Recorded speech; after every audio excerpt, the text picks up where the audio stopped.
നമസ്കാരം. ചോതി നക്ഷത്രത്തിൽ ജനിച്ചവർക്ക് 2015 ആണ്ടിൽ തൊഴിൽ മേഖലകളിൽ അശ്രാന്ത പരിശ്രമം നടത്തുന്നത് വഴി ഏറെക്കുറെ അനുകൂലമായ സാഹചര്യം ഉണ്ടായിത്തീരുവാനും 2015 ജൂലൈ മാസത്തിന് ശേഷം പ്രതീക്ഷിച്ചതിലുപരി സാമ്പത്തികമായിട്ടുള്ള നേട്ടം ഉണ്ടാകുവാനും ഇടയുണ്ട്. വസ്തുതകൾക്ക് നിരക്കുന്ന പ്രവൃത്തികളിൽ ആത്മാർത്ഥമായി പ്രവർത്തിക്കും. വിദഗ്ധമായുള്ള നിർദ്ദേശവും ഉപദേശവും തേടി ചെയ്യുന്ന കാര്യങ്ങളെല്ലാം ഫലപ്രദമായിട്ടുള്ള രീതിയിൽ അനുഭവത്തിൽ വന്നു ചേരും. ആഗ്രഹ സാഫല്യത്താൽ ആത്മനിർവൃതിക്ക് യോഗമുണ്ട്. സങ്കല്പങ്ങൾ യാഥാർത്ഥ്യമാകുന്നതാണ്.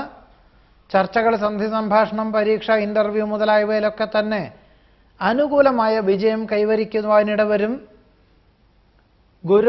ഗുരുകാരണവന്മാരുടെ അനുഗ്രഹാശിസ്സുകളോടുകൂടി ചെയ്യുന്ന കാര്യങ്ങളെല്ലാം ഫലപ്രദമായിട്ടുള്ള രീതിയിൽ അനുഭവത്തിൽ വന്നു ചേരും.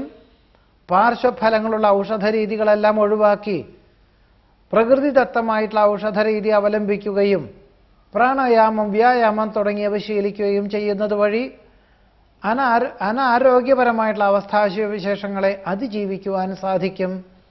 വിശ്വസ്ത സേവനത്തിന് പ്രശസ്തി പത്രം ലഭിക്കും.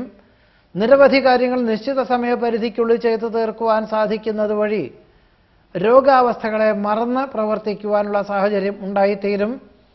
മംഗളകർമ്മങ്ങൾക്കും പുണ്യപ്രവൃത്തികൾക്കും സർവാത്മന സഹകരിക്കുവാനും നേതൃത്വസ്ഥാനം വഹിക്കുവാനും ഇടവരും. സന്ധി സംഭാഷണത്തിൽ വിജയം കൈവരിക്കുവാനിടയുണ്ട്. പരീക്ഷ, ഇന്റർവ്യൂ, സന്ധി സംഭാഷണം, കലാകായിക മത്സരരംഗങ്ങൾ തുടങ്ങിയവയിലൊക്കെ തന്നെ അനുകൂലമായ വിജയം കൈവരിക്കുവാനും ചോതി നക്ഷത്രക്കാർക്ക് 2015 ആണ്ടിൽ യോഗം കാണുന്നുണ്ട്. നമസ്കാരം.